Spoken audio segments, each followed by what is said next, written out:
ሰላም ቤተሰብ እንዴት ናችሁ? አሁን ልክ እንደ ባለፈው ሽሮ ለማዘጋጀት በርበሬ አይደል ባለፈው የተዘጋጀሁት ወደ ቤት እየሄድኩ ነው። አዲን ሱቅ አድርጋት ከጥቂት ደቂቃዎች ምናልባት 15-20 ደቂቃ በኋላ ቤት ደርሳለሁ።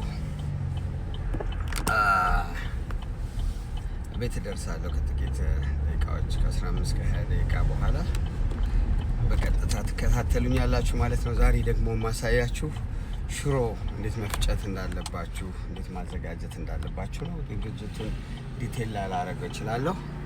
ለምን ባለፈው ብዙዎቻችሁ ገብታችሁ ሼር ኮፒ ሊንክ አላረጋችሁትም እና እሱን ዲቴል ላላሳያችሁ እችላለሁ። ግን አሁን ዛሬ እንዴት መፍጨት እንዳለባችሁ ላሳያችሁ ተዘጋጅቻለሁ ማለት ነው። እንዴት ነው የሚፈጨው ሽሮ እሱን አሳያችኋለሁ። ሌላው በጣም የረቀቃችሁ አንዳንድ ሰዎች አላችሁ። ማዘጋጀቴ ማሳየቴ ሼፍነቴን የማታውቁ ሰዎች በንጽህና ነው ማዘጋጀው። ግላብስ የራሱ የሆነ ነገር አለው።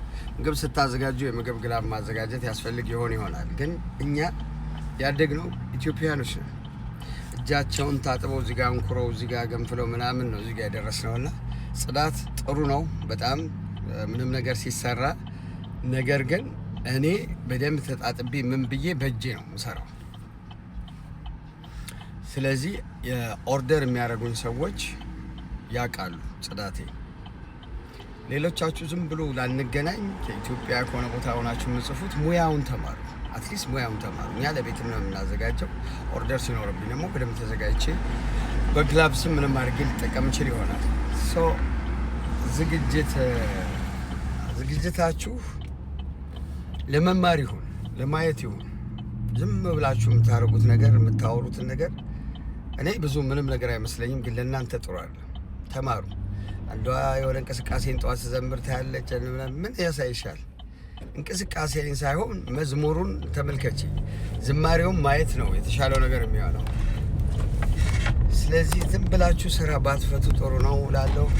ሌሎቻችሁ ግን ለምትማሩ አሁን እየተማራችሁ ላላችሁ ሰፖርት ለምታደርጉን ብዙ ነገር ለገባችሁ።